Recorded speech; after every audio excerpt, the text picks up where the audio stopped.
Bom, vamos lá, pessoal. Continuando aí a folhinha de hidrostática, temos a questão 14. Uma esfera de densidade ρ da esfera está próxima à superfície de um lago calmo e totalmente submersa quando é solta, demorando 4 segundos para atingir a profundidade de 40 metros. Suponha que a densidade do lago seja 1.000 kg por metro cúbico e fala qual é então a densidade da esfera. Considere G igual a 10. Então eu quero saber qual a densidade da esfera. Está sabendo que ela está parada, totalmente submersa, e aí ela vai descer, sai do repouso, desce, então ela ganha velocidade e percorre 40 metros em 4 segundos. Olha só, se ela sai do repouso e desce, se ela ganha velocidade, é porque ela tem uma aceleração para baixo. Né? E se ela tem uma aceleração para baixo, é porque a força para baixo é maior do que para cima. Então a primeira coisa que eu vou fazer é descobrir que aceleração é essa. Qual é a aceleração que essa esfera adquire para baixo aí, que faz ela percorrer esses 40 metros nesses 4 segundos, beleza? Como é que a gente vai fazer isso?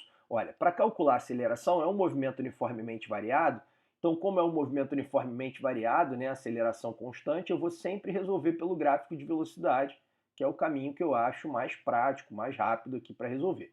Então aqui nós teremos a velocidade em metro por segundo, aqui nós teremos o tempo em segundo, e vamos representar o que aconteceu com essa esfera. Ela parte do repouso, como diz o problema, e conforme ela vai descendo, ela vai acelerando. A gente já sabe, pelo enunciado, que ela vai levar 4 segundos. Eu não sei qual é a velocidade que ela vai atingir, mas eu sei que a área do gráfico representa o deslocamento e que esse deslocamento foi de 40 metros. Com base nesse gráfico, desenvolvendo a área do triângulo, eu vou descobrir a velocidade e com isso eu posso descobrir a aceleração. Então fica 4 vezes v sobre 2, né, que é a área do triângulo, base vezes altura sobre 2, igual a 40. Aí eu simplifico esse 4 com esse 40 dá 10 e acho que a velocidade vai ser igual a 20 metros por segundo. Então ela parte do repouso e atinge a velocidade 20 em 4 segundos. Então dá para saber qual é a aceleração, porque a gente sabe que a aceleração é ΔV sobre ΔT. Então ela partiu do repouso e atingiu velocidade 20, variação 20. Em quanto tempo? 4 segundos. Dá uma aceleração de 5 metros por segundo ao quadrado. Então já sei qual é a aceleração. Então a situação agora é a seguinte, ó. Nós temos uma esfera que está totalmente submersa e estando ela totalmente submersa, sobre ela atuam duas forças. O peso, que puxa ela para baixo dessa maneira, e o empuxo, já que ela está dentro da água, tem o empuxo empurrando ela para cima, está aqui. Então essa setinha que eu fiz vermelha é o empuxo e essa setinha que eu fiz azul é o peso. Mas a gente acabou de ver que essa esfera está descendo e acelerando. Se ela está descendo e acelerando, é porque a força para baixo é maior do que para cima. Isso que gera uma resultante para baixo que gera essa aceleração de 5 metros por segundo ao quadrado. Então eu vou dizer o seguinte, ó, força resultante, olhando aqui sob o prisma da segunda lei de Newton, força resultante é igual a massa vezes aceleração. Força resultante, nesse caso, então vai ser P menos E. Essa força tem que ser maior que essa, então P menos E é igual a massa vezes a aceleração. Tudo bem? Mas o que é o peso? O peso da esfera é mg. E como é que se calcula o empuxo? O empuxo se calcula μvg. Isso é igual a massa vezes a aceleração. Muito bem, olha só. Essa massa é a massa da esfera, já que é o peso da esfera, e eu não sei a princípio qual é a massa da esfera. Essa massa também é a massa da esfera, que eu não sei qual é. Esse μ é a massa específica de quem? Quando a gente calcula o empuxo é o peso do fluido deslocado. Se é o peso do fluido deslocado, esse μ é do fluido. Então esse aqui é a massa específica, é a densidade do fluido, da água, que foi dada aqui, ó, 10 a terceira. Então esse cara aqui eu sei. E esse V é o volume de quem? É o volume deslocado. Se a esfera está totalmente submersa, é o próprio volume da esfera, que eu também não sei. Bom, vamos lá. Eu não sei a massa, mas eu sei que a densidade da esfera é ρ esfera. E a gente sabe que densidade é massa sobre volume. Então essa densidade que ele chamou de ρ esfera, aí no problema, se eu multiplicar cruzado, eu vou descobrir que a massa da esfera é ρ esfera, né, que é a densidade da esfera, vezes o volume. E eu posso substituir isso tanto nesse m quanto nesse. Então vai ficar assim, ó, ρ da esfera, eu vou botar só um E aqui, tá? Ρ da esfera, vezes o volume da esfera, vezes a gravidade, que a gente sabe que é 10, menos a massa específica da água, que é 1000, o volume da esfera, que eu não sei, a gravidade, que é 10. Isso é igual massa da esfera, mais uma vez, ρ da esfera, vezes volume, vezes a aceleração, que a gente já calculou, que vale 5. Tudo certo até aí? São 3 termos nessa equação, ó. Um termo, 2 termos, 3 termos. Todos eles têm o volume da esfera. Então vamos dividir tudo pelo volume para cortar. Então corto o volume aqui, corto o volume aqui, corto o volume aqui. Tá? Então o que nós temos até agora? Deixa eu mostrar aqui, vamos separar aqui para continuar a nossa resolução. Dá uma separadinha aqui e vamos continuar. Vamos lá. Aqui eu tenho 10 vezes a densidade da esfera menos 10 vezes 10 ao cubo igual 5 vezes a densidade da esfera. Vou pegar esse 5 vezes a densidade da esfera, vai para o outro lado, e esse 10 vezes 10 ao cubo vai para o outro lado. Vai ficar assim, ó, 10 vezes a densidade da esfera menos 5 vezes a densidade da esfera igual 10 vezes 10 ao cubo. 10 menos 5 dá 5, então 5 vezes a densidade da esfera é igual a 10 vezes 10 ao cubo. Então a densidade da esfera vai ser igual a isso aqui dividido por 5. 2 vezes 10 ao cubo, e a unidade que a gente está usando no sistema internacional, né? Quilograma por metro cúbico, e está resolvido. A resposta está aqui, ó, na letra C. Vamos lá, questão 16. A USE realiza sistematicamente o monitoramento da qualidade do ar na entrada de um de seus campi. Um dos dados que se pode monitorar é a concentração de material particulado suspenso no ar. Esse material é uma mistura complexa de sólidos com diâmetro reduzido.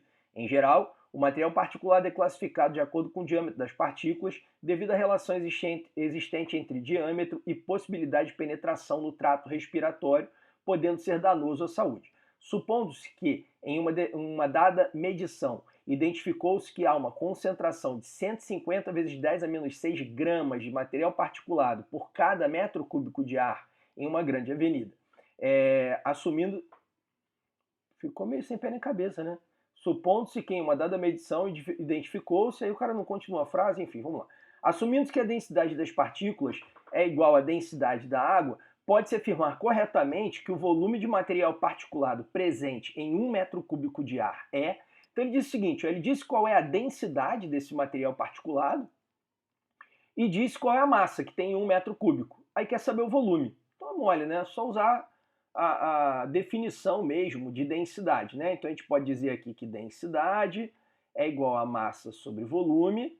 Essa densidade é 1000, já está no sistema internacional, quilograma por metro cúbico. A massa está em grama, aqui está quilograma. Então vamos passar a massa para quilograma? Então seria 150 vezes 10 a menos 6 gramas. Para passar para quilograma tem que multiplicar por 10 a menos 3. Então vai ficar 150 vezes 10 a menos 9 quilogramas. E agora sim a gente vai calcular o volume. Aí multiplicou cruzado, esse volume vai ser igual a 150 vezes 10 a menos 9 divididos por 10 a terceira. Então vai ficar 150 vezes 10 a menos 12. O quê? Metros cúbicos. Tudo bem? Só que aqui nós temos as respostas em litro ou em mililitro. Então o que a gente vai lembrar? Litro é a mesma coisa que decímetro cúbico. Litro é decímetro cúbico. E quando eu vou transformar de metro cúbico para decímetro cúbico, como as unidades estão ao cubo, cada salto de unidade são 3 casas decimais. Então, de metro cúbico para decímetro cúbico, eu vou multiplicar por 1000. Então, ficaria 150 vezes 10 a menos 12. E para passar para decímetro cúbico, eu vou multiplicar por 10 a terceira. Então, vai ficar 150 vezes 10 a menos 9 decímetros cúbicos, que é a mesma coisa que litro. Isso é 1,5 vezes 10 a menos 7 litros, ou decímetro cúbico. Não tem essa resposta. Então vamos para mililitro. Mililitro é a mesma coisa que centímetro cúbico, então são mais 3 casas. Então eu teria que multiplicar aqui por 10 a terceira para passar para mililitro. Então fica 1,5, 10 a menos 7 por 10 a terceira, 10 a menos 4, agora sim mililitro. E a resposta está aqui, ó, na letra B. Uma esfera tem seu peso mensurado por um dinamômetro em duas situações. Na primeira, a esfera está pendurada no ar, e na segunda, ela está mergulhada na água. Considerando os dados da figura, o valor do empuxo em newtons que a esfera recebe ao ser mergulhada na água é igual a... Bom, essa é muito simples, né? Aqui nós temos a esfera pendurada no dinamômetro. Então essa esfera tem um peso que está puxando ela para baixo. Espera aí, deixa eu mudar a ferramenta. Essa esfera tem um peso que está puxando ela para baixo, está aqui o peso dela, que a gente não sabe a princípio quanto vale. E tem a força feita pelo dinamômetro, né? Feita pela mola do dinamômetro. É uma força elástica, na verdade, porque é uma molinha que tem aqui. E o dinamômetro indica exatamente qual é a força que está sendo feita pela mola dele. Então, quando ele indica que a força que está sendo feita 10 newtons, é porque essa força aqui é de 10 newtons. E se essa esfera está parada, sujeita a essas duas forças, então a conclusão que a gente tira a partir dessa primeira figura é de que o peso da esfera é 10 newtons.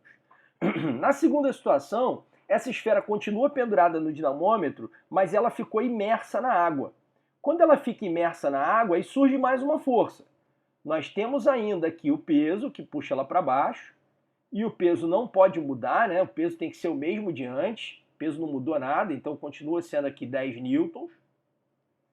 Nós temos a força feita pela mola do dinamômetro, né, a tal da força elástica feita pela mola do dinamômetro, e essa força elástica, o dinamômetro está indicando que ela vale 7,5, e como essa esfera está dentro da água, ela sofre uma força para cima por parte da água, que é o tal do empuxo. E ela fica paradinha nessa situação. Se ela fica paradinha, porque as forças se anulam. E para que essas forças se anulem, se eu tenho 10 newtons para baixo, eu tenho que ter 10 newtons para cima. Então a conclusão é que o empuxo mais 7,5 tem que dar 10. Então o empuxo só pode dar 2,5. E pronto, a resposta está aqui, ó, na letra D. O rio Tapajós nasce no estado de Mato Grosso, banha parte do estado do Pará e deságua no rio Amazonas em frente à cidade de Santarém. Seu nome tem origem indígena, apresenta extensão aproximada de 1.800 km, dos quais apenas 280 km são navegáveis, apresentando fluxo médio de 13.500 metros cúbicos por segundo e velocidade média de 0,4 metros por segundo. Em frente a Santarém, ocorre o encontro das águas do rio Tapajós com o rio Amazonas. Esse fenômeno tornou-se atração turística, pois a água lodosa do segundo rio não se mistura com a do primeiro, que é menos densa. Então, olha, ele está dizendo que a água do Amazonas é lodosa, então ela é mais densa que a do rio Tapajós, tá? Então, a água do Amazonas mais densa, a água do rio Tapajós menos densa. Aí vem a questão. Por questão de segurança para a navegação nesses rios, é recomendado um calado máximo de 11,5 metros abaixo do nível da água. Então o calado é essa parte do casco do navio que fica para baixo do nível da água, tá? Isso é o calado. Então o navio tem que ter um calado adequado por dois motivos. Se ele tiver um calado muito grande, em alguns lugares, ele corre o risco de bater em algum obstáculo, tal, se o lugar não for muito profundo, que é o que ele sugere aqui no problema. Pode ser que esse rio tenha trechos que não são muito profundos e aí corre o risco do navio encalhar em algum ponto aí. Por isso que ele tem que ter um calado máximo de 11,5. Mas ter um calado muito pequeno também não é muito bom, porque ele perde estabilidade, né? Quanto mais ele tem parte para dentro d'água, mais estável ele fica. E se ele ficar só com um pouquinho para dentro d'água, qualquer adernação, ou seja, qualquer inclinação que ele sofra, ele pode tombar. Então tem essa questão do calado para a navegação, é bastante importante. Mas o que ele diz aqui é só a título de curiosidade, ele fala que tem que ter um calado máximo de 11,5 para navegar nesses rios. Beleza, aí vem. Um barco de massa constante que sobe o rio Amazonas, lembra, a água mais densa, rio Amazonas, sofre uma variação em seu calado ao adentrar o rio Tapajós. Isso é melhor explicado em... Então ele está dizendo que esse navio, quando ele sai do rio Amazonas mais denso, e passa para o rio Tapajós menos denso, ele sofre uma variação no calado dele, uma variação na parcela dele que fica para baixo do nível da água. E ele quer saber o que vai acontecer. Vamos pensar, pessoal. Ele está numa água mais densa e vai passar para uma água menos densa. Quando ele está flutuando, o empuxo é a força que sustenta o peso dele. Então ele tem que afundar uma quantidade suficiente para gerar um empuxo que seja igual ao peso dele para sustentá-lo. Lembra que o empuxo é o peso do fluido deslocado. Então, se o empuxo é o peso do fluido deslocado, vamos pensar. Quando ele está no Amazonas, é um fluido mais denso, então ele desloca uma certa quantidade desse fluido para gerar um empuxo que suporta o peso dele. Quando ele vai para o Tapajós, é uma água menos densa. Se a água é menos densa, eu preciso deslocar mais água para que ela pese tanto quanto aquela outra mais densa. Né? Se eu tenho agora uma água menos densa, eu vou precisar de maior quantidade de água para pesar a mesma coisa que a outra mais densa. E se ele precisa então agora deslocar uma maior quantidade de água, já que a água é menos densa, ele vai afundar um pouco mais, ou seja, o calado dele vai aumentar. Então quando ele sai do Amazonas para o Tapajós, esse navio desce um pouquinho. Ele aumenta o calado dele, porque a água do Tapajós é menos densa, então ele precisa deslocar mais água para gerar o mesmo empuxo de antes, que é o empuxo suficiente para aguentar o peso dele. Então o calado aumenta, pois o barco flutua melhor em água mais densa. Quando ele diz flutua melhor, fica mais para fora. É exatamente isso, já está a resposta aqui na letra A. Tudo bem? Se você quisesse ir pela fórmula do empuxo, você chegaria à mesma conclusão. Ó. O empuxo ele é calculado fazendo μVg. Eu quero saber se ele afunda mais ou menos, então eu quero saber sobre o volume deslocado. Então eu posso dizer que o volume deslocado é empuxo sobre μg. Olha, o empuxo não pode mudar, porque é o suficiente para aguentar o peso do navio. Se o peso não mudou, o empuxo não pode mudar. A gravidade não mudou. Então a relação do volume deslocado, ou seja, de quanto ele fica para baixo do nível da água, é com a densidade da água. É uma relação inversa. Então, se eu passo para um lugar onde a densidade é mais baixa, o volume tem que aumentar. O volume deslocado tem que aumentar. Então, o barco tem que afundar mais, tem que aumentar seu calado, assim como a gente acabou de explicar. Seguindo aí, 19. Um paralelepípedo reto retângulo é apoiado sobre uma superfície plana, horizontal e lisa, primeiramente sobre a face de lados 10 e 15 centímetros, como mostra a figura 1. Nessa situação, a pressão que o paralelepípedo exerce sobre a superfície é 16.000 pascal. Posteriormente, o paralelepípedo é apoiado na mesma superfície, mas sobre a face de lados 15 e 20, como mostra a figura 2. Aí ele vem letra A. Calcule a pressão em pascals, ficou feio pra caramba, né? Que o paralelepípedo exerce sobre a superfície na situação da figura 2. Então vamos lá, pessoal. Olha só. A gente sabe que pressão é igual a força sobre área. A força que esse cara faz na superfície é uma força normal, né? Uma força de contato, mas que é igual ao peso dele. Né? Ele está apoiado na superfície, a superfície faz uma força normal para sustentar esse peso dele, então essa força é igual, e ação e reação, a força que ele faz na superfície é a mesma força que a superfície faz nele. Então essa força aqui não vai mudar de uma situação para outra, porque é sempre igual ao peso dele. O que muda é a área. Na primeira situação, a área de contato aqui entre ele e a superfície é 10 vezes 15. Então na primeira situação a gente está falando em 150 centímetros quadrados de contato. E na segunda situação, 20 por 15, a gente está falando de 300 centímetros quadrados. Então quando eu mudo dessa situação para essa, o que aconteceu com a área? Essa área dobrou, multiplicou por 2, porque era 150 e passou a ser 300, multiplicou por 2. A relação entre pressão e área é uma relação inversa.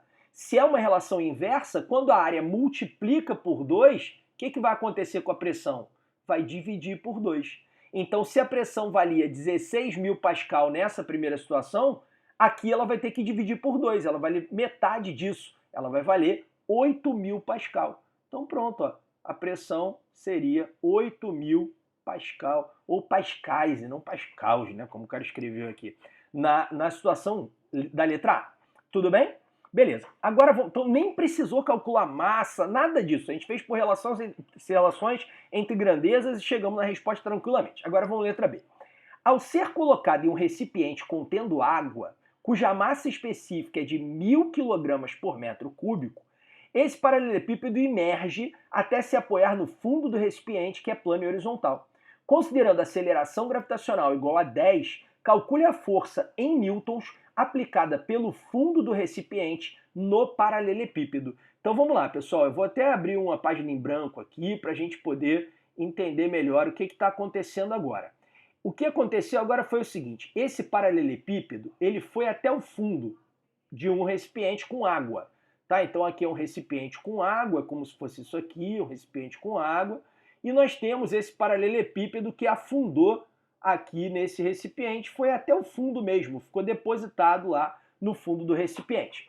Quais seriam as forças agindo sobre esse cara nesse caso em que ele encosta, que ele se apoia no fundo do recipiente? Nós teremos o peso dele para baixo, né? Esse é o peso, tá aqui. Nós teremos o empuxo, já que ele está totalmente imerso na água, né? Se ele está imerso na água, a água faz uma força para cima, que é o chamado empuxo. E como ele está apoiado no fundo do recipiente, nós temos a força normal, a força de contato, que seria a força normal agindo sobre ele, que é justamente o que ele quer saber. Ele quer saber quanto vale essa normal. Por uma questão de equilíbrio, como ele está parado, eu sei que esse empuxo mais essa normal vai ter que totalizar o peso. Então o que a gente sabe aqui? Ó? Que empuxo mais normal é igual a peso. Então, para descobrir qual o valor da normal, eu tenho que saber qual o valor do empuxo e qual o valor do peso. Tudo bem? Para descobrir o valor do peso, eu vou usar essa informação que ele deu aqui. Ó. Ele falou que a pressão nesse caso era de 16.000 pascal. Tá? E o que é a pressão?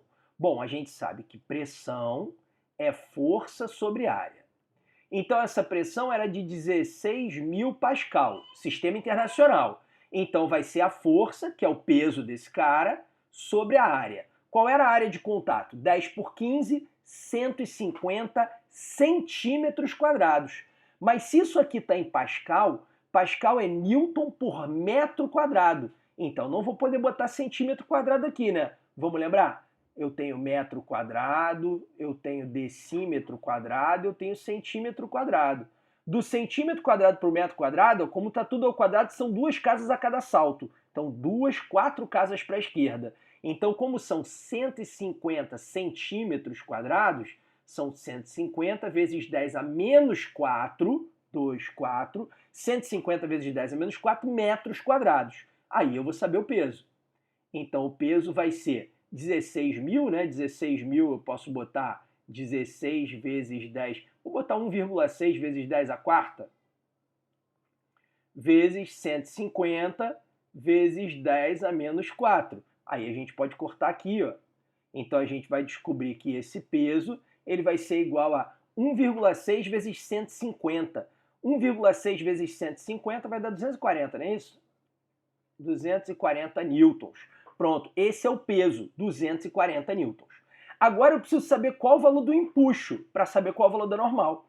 E como é que eu vou saber o valor do empuxo? Aí tem 2 caminhos. Eu primeiro vou te mostrar o caminho tradicional, tá? Como é que a gente faz conta aqui para chegar no valor do empuxo? Então vamos lá. O empuxo a gente calcula fazendo μ, v, g. Sendo que esse μ é a massa específica de quem? Do corpo? Não, do fluido, porque o empuxo é o peso do fluido deslocado. E esse V é o volume deslocado. Como esse bloco está todo dentro da água, esse V é o volume dele todo. Esse é o volume da parcela dele que está dentro d'água. Como ele está todo, então é o volume dele todo. A massa específica do líquido ele deu no problema para gente. Ele disse que são 1.000 kg por metro cúbico, né? Que é água. Então o empuxo vai ser igual a 1.000 kg por metro cúbico. Estamos trabalhando no sistema internacional. Volume. Esse paralelepípedo ele tem 20 por 10 por 15. Se ele tem 20 por 10 por 15, então o volume dele seria ó, 20 vezes 10 vezes 15. Então aqui vai dar 150 vezes 20, vai dar 3.000 centímetros cúbicos. Mas eu estou aqui trabalhando em metro cúbico, então eu vou ter que passar de centímetro cúbico para metro cúbico. Vamos lembrar? Metro cúbico, decímetro cúbico, centímetro cúbico. Unidades ao cubo, cada salto, três casas. 3, 6. 6 casas para a esquerda. Então seria 3.000 vezes 10 a menos 6. Tudo bem? Que é a mesma coisa que 3, aqui é 10 a terceira, né? Vezes 10 a menos 6, 10 a menos 3 metros cúbicos. Agora sim, 3 vezes 10 a menos 3. E a gravidade é 10. Então esse 10 a terceira corta com esse 10 a menos 3 e esse empuxo ficou em 30 newtons. Agora já resolvemos, né? Mas olha um outro caminho para você descobrir o empuxo sem você precisar ficar pensando na fórmula, tal, essa história toda. Pensa no conceito. Empuxo é igual ao peso do fluido deslocado. Empuxo é o peso do fluido deslocado. Acompanhe esse raciocínio comigo que eu vou fazer nesse cantinho aqui, ó. Empuxo é o peso do fluido deslocado. Dá uma olhada. Olha só.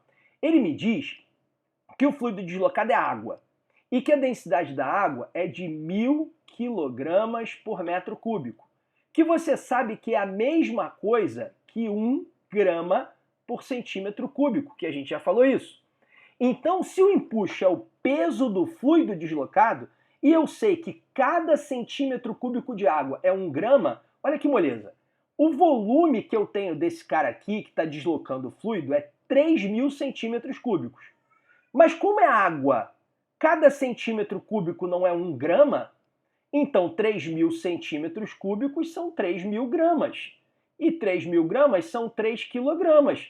E qual o peso correspondente a 3 quilogramas? 30 newtons. Aqui, ó. Entendeu a ideia? Eu sei que o fluido é água. Então, se eu sei o volume, e eu sei que a relação é 1 grama para cada centímetro cúbico, 1 quilograma para cada litro, matou o problema. Se eu sei o volume, eu sei qual é a massa, sei qual é o peso. Fica muito mais rápido do que ficar usando a continha toda aqui do empuxo. Enfim, isso é treino. Quanto mais você treinar, melhor você vai ficar. Então, esse empuxo aqui, ele vale 30, como a gente acabou de calcular. A normal eu quero descobrir e o peso é 240. Então, a normal vai ser 240 menos 30, que vai dar 210 newtons, e essa é a resposta da letra B. Vamos à questão 20. Leia o texto a seguir sobre a descoberta do local em que o Titanic se encontra até os dias de hoje.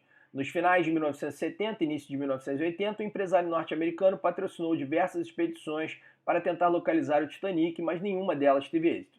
Somente em 1º de setembro de 85, uma expedição oceanográfica franco-estadunidense, Dr. Robert Ballard, hoje com 76 anos, descobriu os destroços do Titanic submersos a 3.843 metros de profundidade, 153 quilômetros ao sul dos grandes bancos de Newfoundland, coordenadas...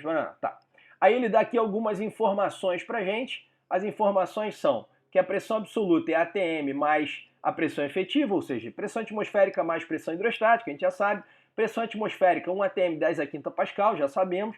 Deu até uma fórmula aqui da pressão hidrostática, μgH, gravidade 10, densidade da água 1 grama por centímetro cúbico. Um monte de informação que a gente, na verdade, já sabe. Vamos às afirmativas. Primeiro, à medida que o Titanic afundava, a pressão sobre seu casco aumentou de forma diretamente proporcional à profundidade em que ele se encontrava, considerando constante a densidade da água do mar. Olha só, ele está falando do aumento da pressão. O aumento da pressão é só da pressão hidrostática. E pressão hidrostática, você sabe bem, e ele deu até aí no problema, que é μgH. Se ele está falando que a densidade da água não muda, e a gente sabe que a gravidade também não muda, então a relação entre a pressão hidrostática e a profundidade é direta. Então, conforme ele vai descendo, a pressão hidrostática vai aumentando diretamente proporcional à profundidade. Isso é verdadeiro. Só toma cuidado, porque aqui ele falou que o aumento aconteceu de forma diretamente proporcional, mas ele não falou que a pressão é proporcional à profundidade, a pressão total, porque a pressão total não é proporcional à profundidade. Você vai falar, mas por quê? Porque pressão total, como ele disse aqui nos dados do problema, é pressão atmosférica mais pressão hidrostática. A pressão atmosférica é uma constante, é 1. e a pressão hidrostática é μgh. Então, essa relação toda aqui não é uma relação de proporção direta. Isso é uma função afim. E a gente viu lá no início do ano que função afim não é proporção direta. Quando eu falo só da pressão hidrostática, é só isso aqui, ó. Então seria y igual a AX, proporção direta. Quando eu falo da pressão total, eu falo disso aqui, ó. Então é y igual a x mais b. Não é proporção direta. Atenção para isso, tá? Beleza. Segunda afirmativa. A pressão absoluta no local onde o Titanic se encontra até hoje é de aproximadamente 385,3 atm. Olha, essa prova aqui não é discursiva, então você não vai perder tempo fazendo conta. Se ele está dando lá massa específica da água, o padrão que você conhece, gravidade, o padrão que você conhece, é só você lembrar que a cada 10 metros de profundidade na água, nós temos 1 atm a mais de pressão. A cada 10 metros, 1 atm a mais de pressão. Então pensa, na superfície tem 1 atm. O Titanic está a 3.843 metros. Se a cada 10 metros 1 atm, é só dividir por 10. Então vai dar a pressão lá embaixo, tá? A pressão onde ele se encontra. 1 atm da superfície mais 3.843 metros dividido por 10. 384,3 atm. Então essa pressão total é 385,3 atm. Essa é a pressão total lá na posição onde ele se encontra. Tudo certo? Então tá também verdadeira essa segunda afirmativa aqui, ó. Ela é verdadeira também. Terceira, a pressão efetiva de uma coluna de 10 metros de água corresponde a 1 atm. Ok, exatamente o que a gente acabou de falar. Quarta, o empuxo depende da densidade do corpo imerso no fluido. No caso, o Titanic imerso na água. Não. O empuxo é o peso do fluido deslocado. Não é o peso do corpo, é o peso do fluido. Então ele depende da densidade do fluido e não do corpo. Lembra disso? O empuxo depende da densidade do fluido e não da densidade do corpo. Essa tá falsa. E a última, o Titanic possui uma altura de aproximadamente 50 metros, mas como está submerso, a pressão hidrostática exercida sobre a embarcação em diferentes pontos de profundidade é a mesma. Não! Pressão hidrostática depende da profundidade. Então, se você tem o casco com 50 metros, a pressão na parte superior não é igual à pressão na parte inferior. Tem uma diferença de pressão aí, tá? Porque tem uma diferença de profundidade. Então essa última é falsa e a resposta ficou desse jeito aí. Vamos lá, 21. Durante uma experiência, um estudante de física no interior de uma piscina cheia de água enche com gás leve um balão feito com uma borracha de peso desprezível. Enquanto o estudante enche o balão, dois colegas seguram firmemente esse balão no fundo da piscina. Quando completamente cheio e vedado, o balão tem uma massa de gás de 500 gramas em seu interior e ocupa um volume de 0,02 metros cúbicos. Desconsiderando a força-peso que atua sobre o balão, é possível afirmar que quando os estudantes o soltam, o balão sobe com uma aceleração em metros por segundo ao quadrado de, considere a densidade da água da piscina de 1.100 kg por metro cúbico e a aceleração da gravidade de 10. Então atenção para dois detalhes. Primeiro, ele pede para desconsiderar o peso. Tá vendo? Ele fala a massa de gás aqui, 500 gramas, mas pede para você desconsiderar o peso. E a densidade ele não dá 1.000, ele dá 1.100. Provavelmente porque essa piscina tem cloro e outras coisas misturadas aí. Então o que a gente vai pensar? Olha, nesse caso, o que nós temos é simplesmente o seguinte. A gente tem um balão que está dentro da água, né? Totalmente submerso dentro da água, que é assim. O balão, deixa eu representar ele aqui para vocês. O balão está aqui. Ele tem um peso, mas eu estou desconsiderando. Então a única força que eu vou considerar agindo sobre esse balão é o empuxo, que vai empurrar ele para cima. Eu estou desconsiderando o peso porque no enunciado ele falou para desconsiderar. Então é só o empuxo. Então a força resultante é o próprio empuxo. E resultante é massa vezes aceleração. E aí eu vou descobrir qual é a aceleração. Então primeiro eu tenho que saber qual é o valor do empuxo. Para saber o valor do empuxo, como eu disse aí na questão anterior, ou duas questões atrás, olha, tem dois caminhos. Caminho de fazer a fórmula, sem problema. Ó. Empuxo é igual a μ, v, g. O μ é a massa específica do líquido, do fluido, que ele disse pra gente aqui no problema que é de 1.100 kg por metro cúbico. Então o volume metro cúbico já está aqui, ó, 0,02. e a gravidade, que é 10. Então, esse empuxo vai ser igual a 1.100 vezes 0,02 vai dar 22, vezes 10 vai dar 220 newtons. Pronto, essa é a força. Outro caminho para descobrir essa força é só pensar que o empuxo é o peso do líquido deslocado. Aí eu penso, ó, eu tenho 0,02 metros cúbicos. Só que de metro cúbico para litro é só multiplicar por 1.000. Então 0,02 metros cúbicos é a mesma coisa que 20 litros.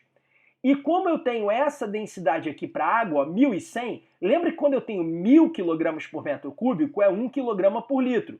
Então isso aqui seria 1,1 kg por litro. Então a cada litro, 1,1 kg. Em 20 litros é só multiplicar por 1,1. Né? Isso vai dar 22 kg. Só que o empuxo não é o peso do líquido deslocado? Qual o peso correspondente a 22 kg? 220 newtons. Ó, mesma resposta. Tá? Então eu tenho a força 220 newtons e eu quero a aceleração. Então a força é 220, a massa 500 gramas, que é a mesma coisa que meio quilo, tem que ser em quilograma, né? Isso vai dar uma aceleração de 440 metros por segundo ao quadrado. Está na letra A.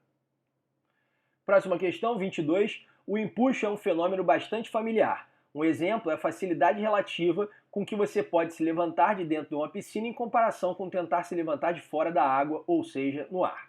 De acordo com o princípio de Arquimedes, que define empuxo, marque a proposição correta. Letra A. Quando um corpo flutua na água, o empuxo recebido por ele é menor que seu peso. Pessoal, se o corpo está flutuando, nós temos duas forças, peso e empuxo. Se ele está flutuando, ele está parado. Se ele está parado, ele está em equilíbrio. Então, o empuxo é igual ao peso. Né? Então, o peso e o empuxo têm que ser iguais, porque ele está em equilíbrio. Então, está errada. Letra B. Dois objetos de mesmo volume, quando imersos em líquidos de densidades diferentes, sofrem empuxos iguais. Não. Se ele tem o mesmo volume, ele desloca a mesma quantidade de água, o mesmo volume de água, de líquido.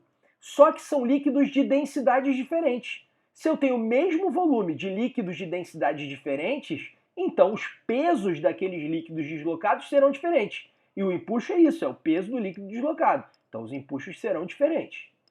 Letra C. O princípio de Arquimedes é válido para corpos mergulhados em líquidos e não pode ser aplicado para gases. Errado. Gases também são fluidos, ele vale para qualquer fluido. Letra D. Um corpo total ou parcialmente imerso em um fluido sofre uma força vertical para cima e igual em módulo ao peso do fluido deslocado. É isso, é exatamente isso o empuxo, né?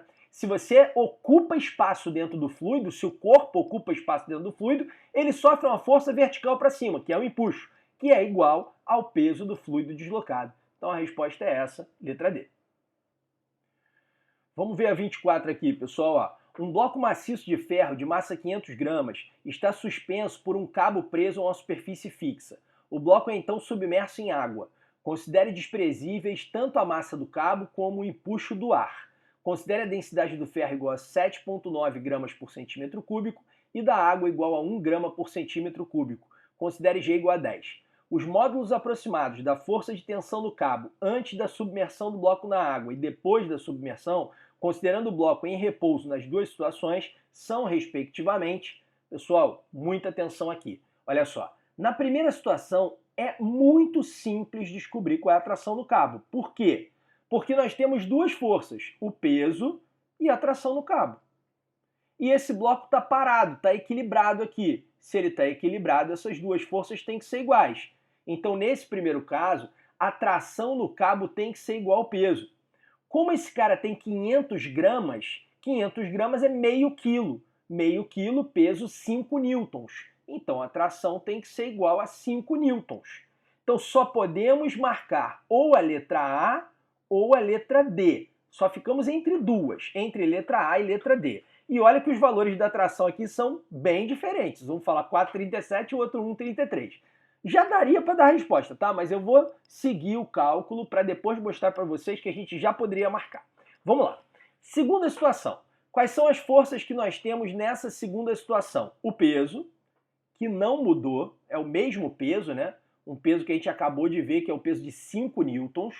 Então tá aqui, ó, 5 newtons, beleza. Além disso, nós temos a tração no cabo, que agora é outra, né? Agora não é mais a mesma tração, porque agora tem o empuxo ajudando, né? Então tração. E além disso, nós temos o empuxo. Tá aqui o empuxo, já que esse bloquinho agora está submerso. Então ele sofre uma força para cima que a gente chama de empuxo. Está parado, as forças têm que se anular. Então a tração mais o empuxo tem que dar 5. Se eu souber o valor do empuxo, está resolvido o problema. Como é que eu vou saber o empuxo? Ou fórmula, MiVG, e aí você vai ter que tomar cuidado com as unidades, ou faz aquele raciocínio que eu mostrei nas questões anteriores. O que você vai pensar? De qualquer maneira, para descobrir esse empuxo, eu preciso do volume desse bloco. E como é que eu vou saber o volume do bloco? Ele me deu a massa e ele me deu a densidade. Então, eu posso saber o volume. Eu vou dizer que densidade é massa sobre volume. A densidade é 7,9, está em grama por centímetro cúbico. A massa 500 está em grama, então está compatível. Eu vou achar o volume em centímetro cúbico. É só multiplicar cruzado. O volume é igual a 500 sobre 7,9. Deixa eu te dar uma dica. As respostas são muito díspares. Então eu não preciso fazer essa conta na unha. Eu vou fazer a conta aproximada. 500 por 7,9 vai dar maior trabalho fazer essa conta. Faz 500 por 8, que é muito mais fácil. Então pensa só. Dividir por 8, 8 não é 2 vezes 2 vezes 2? Então dividir por 8 é dividir por 2 3 vezes seguidas. Então vamos lá. 500. Divide por 2, primeira vez, 250. Divide por 2, segunda vez, 125. Divide por 2, terceira vez, 62,5. Então, dividindo por 8 daria 62,5. Dividindo por 7,9 vai dar um pouquinho mais. 62,5, um pouquinho mais? Vamos botar aproximadamente 63. Pronto, achei o volume. 63 centímetros cúbicos, sem perder tempo montando essa conta. Agora, como é que se calcula o empuxo? Eu poderia fazer MiVG, mudando unidade, me preocupando com tudo isso, ou eu raciocino, o empuxo não é o peso do líquido deslocado? E o líquido deslocado não é água? E ele não está me dizendo que água é 1 grama para cada centímetro cúbico? Então, quando esse bloco entra todo na água, ele desloca 63 centímetros cúbicos. Mas não é 1 grama para cada centímetro cúbico? Então, se são 63 centímetros cúbicos, são 63 gramas de água. E 63 gramas de água são quanto em termos de quilogramas? 0,063 quilogramas. E se eu quiser o peso, porque o empuxo é o peso do líquido deslocado, é só multiplicar por 10, 0,63 newtons. Pronto, achei o empuxo.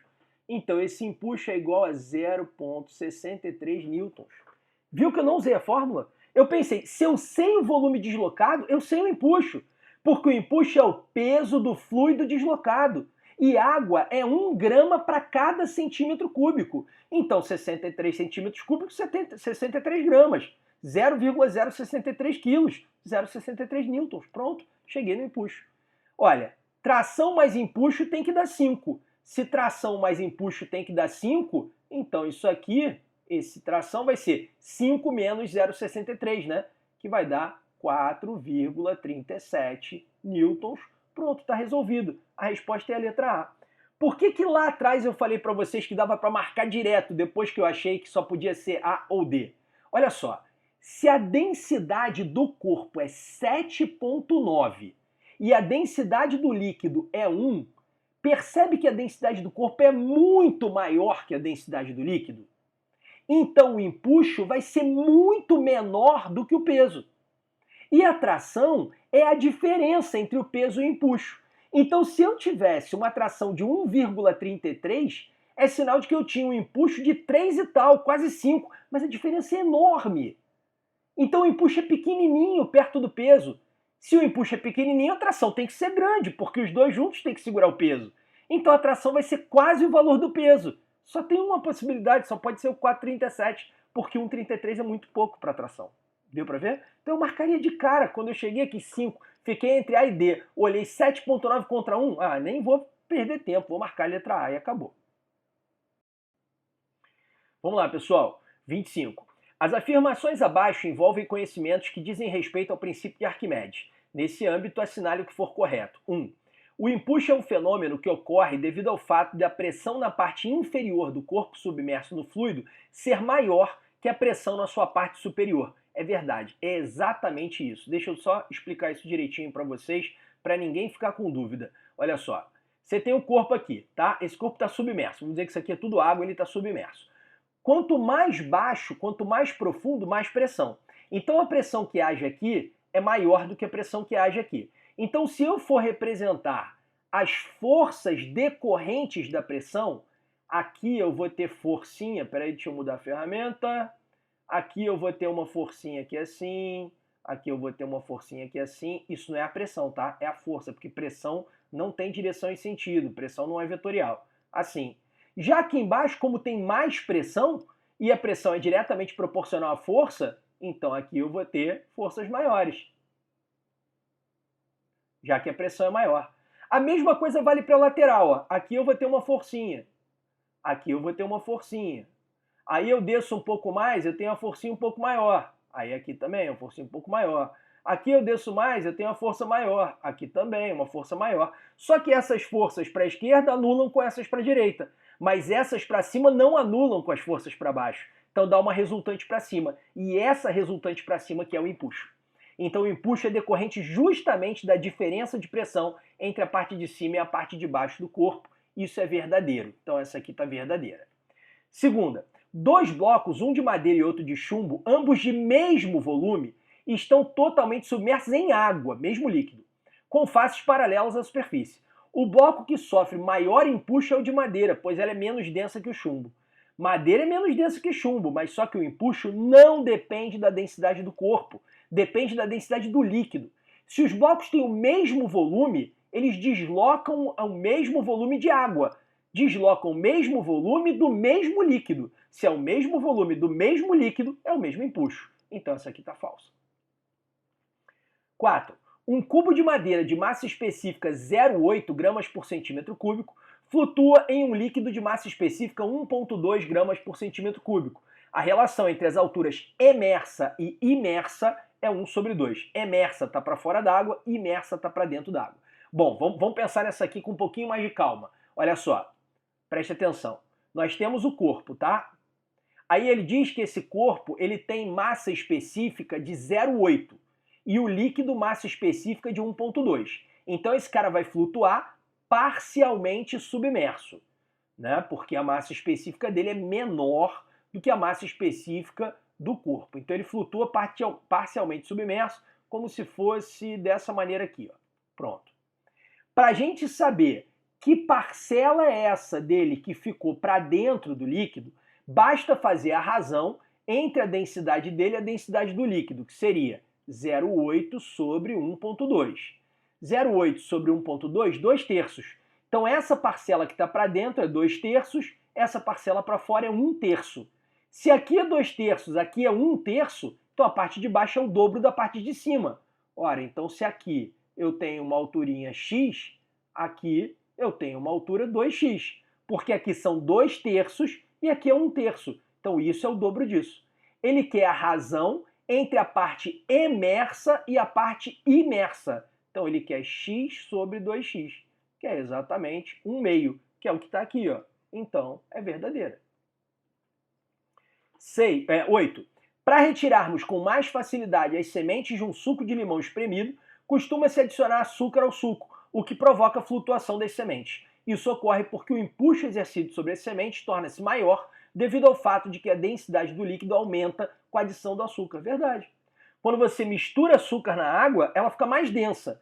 Se ela fica mais densa, o empuxo aumenta, porque o empuxo é o peso do líquido deslocado. O tamanho da semente não mudou, então ela ocupa o mesmo espaço, desloca o mesmo volume. Só que agora de um líquido mais denso, então sofre mais empuxo e por isso ela vai subir. Então ficou VF, VV. Nessas questões a resposta é a soma dos números dos verdadeiros, então seria 0,1 mais 0,4 mais 0,8, que daria 13 a resposta dessa questão.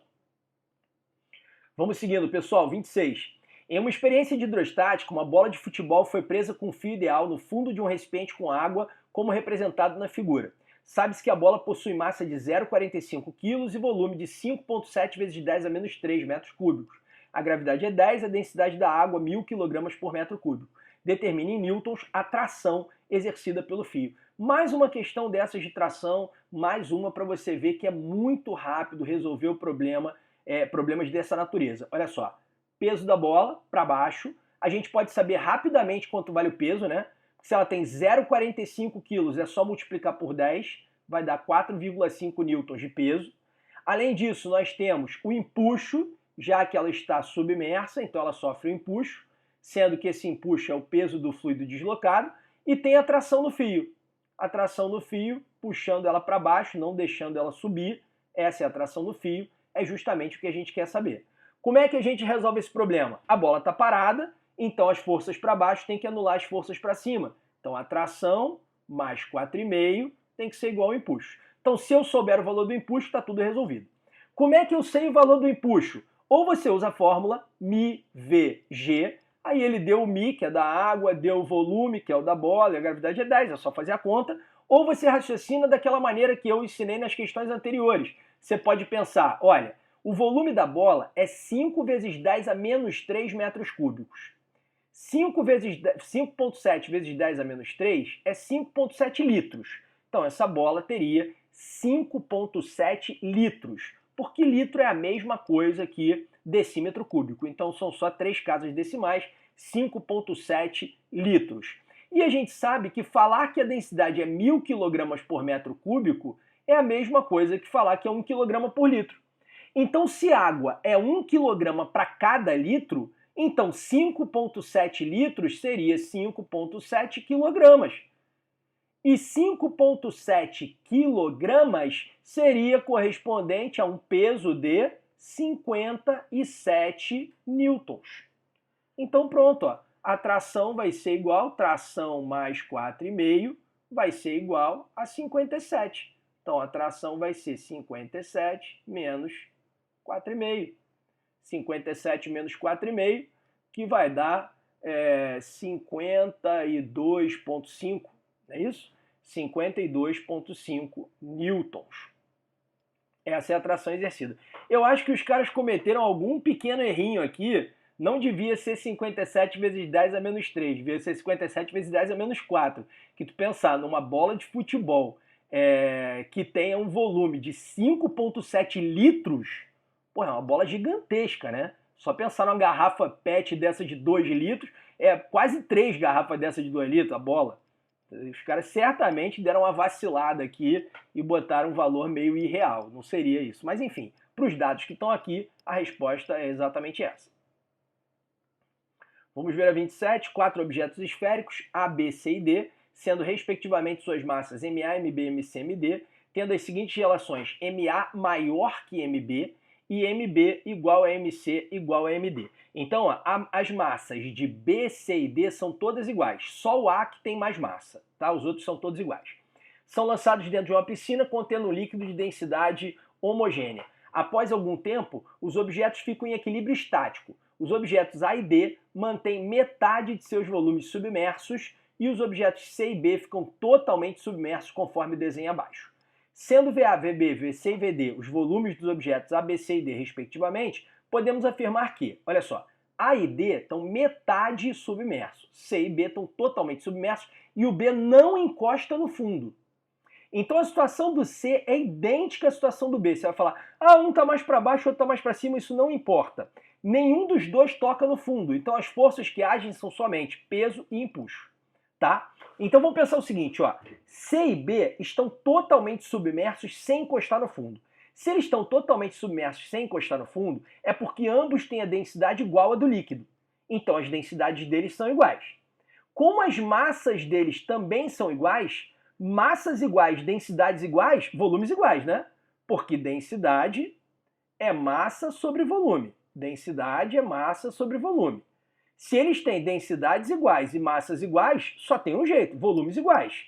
Então a conclusão, volume do B é igual volume do C. Essa é a primeira conclusão. Tudo bem? Agora olha só, o D ele tem a mesma massa do B e do C, mas ele está só metade submerso. Se ele está só metade submerso, é porque a densidade dele é metade da densidade do líquido. Então, quando eu pensar assim, ó, densidade igual a massa sobre volume, comparando, por exemplo, o D com o B, tá? Comparando o D com o B, eles têm a mesma massa, que está escrito aqui, ó, massas iguais, só que a densidade do D é menor, porque ele flutua parcialmente submerso. Se a densidade é menor, o volume é maior, proporção inversa. Então o volume do D é maior que os volumes de B e C. Então o volume do D aqui, ó, é maior que os volumes de B e C. Agora vamos comparar o A com o D. O A e o D, os dois estão com metade do volume submerso. Então ambos têm metade da densidade do líquido, densidades iguais. Então vamos lá, ó. Densidade igual a massa sobre volume. E eu quero comparar os volumes. Então volume é massa sobre densidade. Então, olha, comparando A com D, eles têm a mesma densidade, porque ambos estão com metade submerso. Então, mesma densidade. Então, a relação entre volume e massa é uma relação direta. O A, comparado ao D, tem a massa maior. Se a massa é maior, o volume também é maior, porque a relação é direta. Então, o volume do A é maior ainda que o do D. Então, o A é o maior de todos, depois vem o D, depois vem o B, que é igual ao C. E a resposta está aqui, ó, na letra C. Vamos a 29. Uma pedra cujo peso vale 500 newtons é mergulhada e mantida submersa dentro da água, em equilíbrio, por meio de um fio inextensível de massa desprezível. Esse fio está preso a uma barra fixa, como mostra a figura. Sabe-se que a tensão no fio vale 300 newtons. Marque a opção que indica corretamente a densidade da pedra em quilograma por metro cúbico. Dados densidade da água, 1 grama por centímetro cúbico, e gravidade, 10. Vamos lá, pessoal, vamos ver quais são as forças. Olha que moleza a questão. As forças são peso da pedra para baixo. Ele já disse que o peso é 500 newtons. Então, esse peso aqui é 500. E o que nós temos para cima? Nós temos a tração no fio, que ele disse também. Ele disse que a tração no fio vale 300 newtons. Então tá aqui, ó, já sei que essa força aqui é de 300 newtons. E além disso nós temos o empuxo. Já que ele está submerso, ele está sofrendo um empuxo para cima. Está totalmente submerso aqui, sofre um empuxo para cima. Se a pedra está parada, fica mole descobrir quanto é o empuxo, né? Se eu tenho 500 para baixo, tem que ter 500 para cima. Então o empuxo só pode valer 200. Então nós temos aqui um empuxo de 200 newtons. A partir daqui, eu poderia fazer μVg para descobrir o volume da pedra, mas nem precisa. Posso fazer μVg usando μ da água para achar o volume da pedra, mas nem precisa. Eu posso pensar o seguinte, ó. O empuxo não é o peso do líquido deslocado? Então o empuxo é o peso desse volume de água que foi deslocado pela presença da pedra. Se o peso é 200 newtons, então a massa de água que foi deslocada é 20 quilos. Só que água é 1 grama por centímetro cúbico, que é a mesma coisa que 1 quilograma por litro. Então o volume dessa pedra é 20 litros. Então já sei o volume da pedra, 20 litros. E eu sei que ela pesa 500 newtons, então a massa é 50 quilos. Então a densidade dessa pedra não é massa sobre volume? Então são 50 quilos, 500 newtons, né, 50 quilos, num volume de 20 litros. Isso vai dar, ó, cortando aqui, 2,5 quilogramas por litro. Mas eu sei que para mudar de quilograma por litro para quilograma por metro cúbico, é só multiplicar por 1000. Então isso vai dar 2.500 quilogramas por metro cúbico. E a resposta está aqui, ó. Vamos lá, questão 30. Um corpo de massa 400 gramas e volume 60 centímetros cúbicos encontra-se totalmente imerso no aquário com água apoiada no fundo. A força normal exercida pelo fundo do aquário sobre o corpo é D. Então, olha só, nós temos um aquário que estão bem parecidas, as questões acabam ficando praticamente todas iguais, né? A gente tem aqui o fundo do aquário, a gente tem aqui o tal do corpo que está apoiado no fundo do aquário. Então, isso aqui é um aquário que está cheio de água, ele está totalmente submerso. E quais são, então, as forças que agem sobre ele? A gente tem o peso para baixo, né? Se ele tem 400 gramas são 0,4 quilos. 0,4 quilos dá um peso de 4 newtons. Além disso, o que nós temos? nós temos a força para cima do empuxo, já que ele está dentro do líquido, ele sofre um empuxo para cima.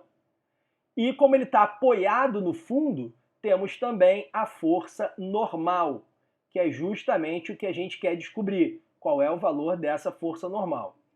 As forças têm que se anular, então se eu tenho 4 para baixo, eu tenho que ter 4 para cima. Então se eu descobrir o valor do empuxo, eu sei o valor da normal. Para descobrir o empuxo, eu posso fazer μVg, ou pensa daquela maneira que eu venho mostrando para vocês que é mais rápida. O empuxo é o peso do fluido deslocado, e esse fluido é água. Como esse corpo está totalmente dentro da água, ele está deslocando 60 centímetros cúbicos de água. Mas como é água, é 1 grama para cada centímetro cúbico. Então 60 centímetros cúbicos correspondem a 60 gramas de água. 60 gramas de água correspondem a 0,06 quilogramas. 0,06 quilogramas pesam 0,6 newtons. Pronto, descobri o empuxo. Então o empuxo é de 0,6 newtons. Se eu tenho 4 para baixo e 0,6 para cima, está faltando quanto para equilibrar? 3,4, né? 3,4 mais 0,6 dá 4. 4 para cima, 4 para baixo. Então tá aí, ó. Resposta letra B. Questão 31. No circo da física, o público também pode se divertir com uma atração chamada barra de guerra, uma adaptação do tradicional cabo de guerra em que os participantes empurram uma barra em vez de puxar uma corda. 2 participantes com portes físicos semelhantes são convidados a empurrar a barra, um na posição 1 e outro na posição 2. Curiosamente, o participante de determinado lado sempre considera sua tarefa mais fácil que o outro. O que o público não sabe é que no interior da estrutura cilíndrica pela qual a barra passa, há um sistema que contém um fluido em equilíbrio e 2 êmbolos de diâmetros D1 e D2, o dobro de D1, conforme a figura abaixo. Com base no exposto acima e na figura, é correto afirmar que, olha, esse é um problema de princípio de Pascal. Percebe que nós temos vasos se comunicando, só que aqui a área é maior que aqui. Ele diz que esse diâmetro é o dobro desse. Se o diâmetro é o dobro, será que a área é o dobro? Não. Se o diâmetro é o dobro, o raio é o dobro. E para a gente descobrir a área, a gente leva em consideração o raio ao quadrado. Nem precisa saber a fórmula, basta pensar que raio é medido em metro e área é metro quadrado. Raio é medido em centímetro e área é centímetro quadrado. Mas se você quiser lembrar da fórmula, a área de um círculo é πr ao quadrado. Então, se esse raio é o dobro desse, se esse raio multiplica por 2, esse 2 vai ao quadrado, a área multiplica por 4. Quer dizer que essa área aqui é 4 vezes maior que essa área aqui. E pelo princípio de Pascal, quando você gera um acréscimo de força num ponto qualquer de um fluido, um acréscimo de pressão num ponto qualquer de um fluido, esse acréscimo de pressão se transmite integralmente para todos os pontos. Então o acréscimo de pressão de um lado é igual ao acréscimo de pressão do outro. Só que pressão é força sobre área. Então força 1 sobre área 1 igual a força 2 sobre área 2. Isso é uma regra de 3, né? A força 1 está para a área 1, assim como a força 2 está para a área 2. Então, para ficar equilibrado, o cara desse lado faz uma força F e o cara desse lado vai ter que fazer uma força 4F. Só para equilibrar. Só para equilibrar, esse cara aqui tem que fazer uma força 4 vezes maior que esse. Tudo bem? Então vamos lá. Afirmativa 1. Para equilibrar a força aplicada pelo participante da posição 1, o participante da posição 2 deverá aplicar uma força 2 vezes maior. Não, 4 vezes maior. 2. Do ponto de vista da física, o participante que ficar na posição 1 terá uma vantagem sobre o participante que ficar na posição 2. Sim, ele vai precisar fazer menos força. Isso se chama vantagem mecânica. Afirmativa 04. As alterações de pressão provocadas no fluido pelo movimento do êmbolo 1 serão transmitidas integralmente a todos os pontos do fluido. Sim, é o princípio de Pascal isso. Afirmativa 08. Como as forças aplicadas pelos participantes da posição 1 e da posição 2 para manter a barra em equilíbrio são diferentes, o sistema viola o princípio da conservação de energia de jeito nenhum. O fato de fazer força de um lado diferente do outro para equilibrar não quer dizer que está violando a conservação de energia. Inclusive, todas as máquinas simples servem para isso, senão tudo que é máquina simples violaria o princípio da conservação de energia. Energia, lembra, é trabalho. E o trabalho realizado desse lado é igual ao trabalho realizado desse, mesmo com as forças diferentes. Por quê? Porque trabalho é força vezes distância. Então, esse cara faz 4 vezes menos força, mas para compensar, para ele empurrar esse cara 1 centímetro para trás, ele tem que empurrar aqui 4 centímetros. Então ele faz força 4 vezes menor, mas para compensar, ele se desloca 4 vezes mais. Como trabalha força vezes distância, uma coisa compensa a outra e o trabalho de um lado é igualzinho ao trabalho do outro. Então isso aqui está falso. E a última afirmativa, quando está vencendo, o participante da posição 1 empurra a barra uma distância maior que a distância na qual a barra do participante da posição 2 se move. É exatamente o que eu acabei de explicar, verdadeiro.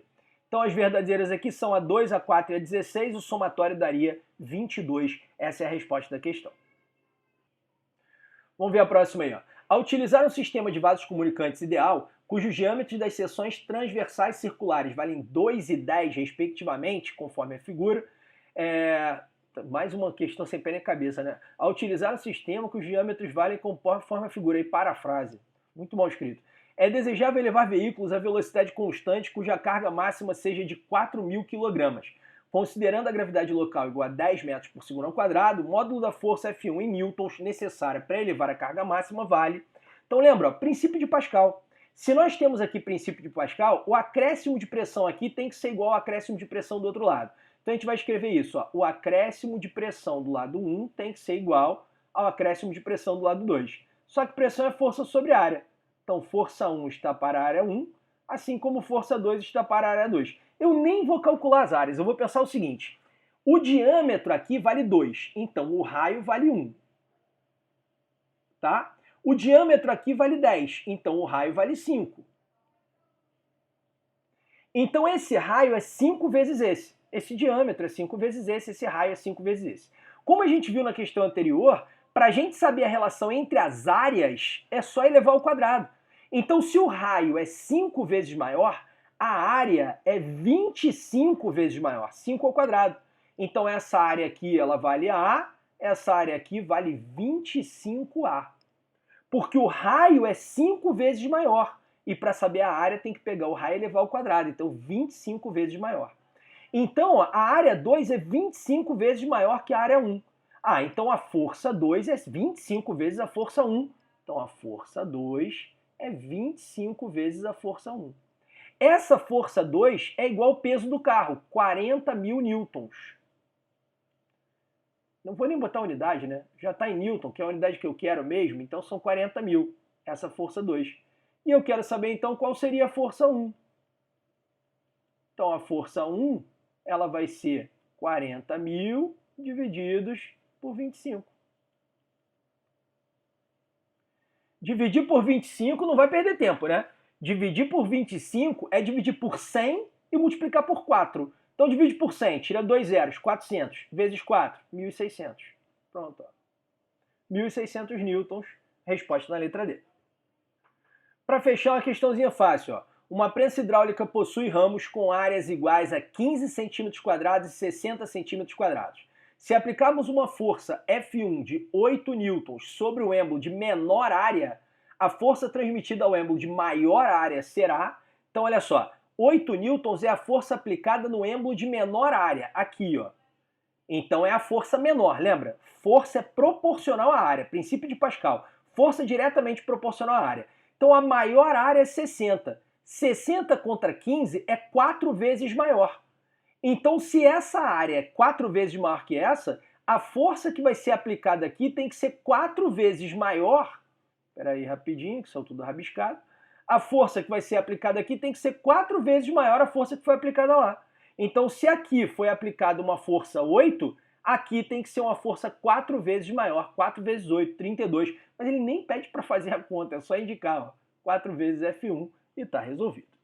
Assim a gente termina aqui a nossa folhinha de hidrostática. Valeu, pessoal? Espero que vocês tenham gostado. Qualquer coisa, me chama. Um abraço aí para todo mundo.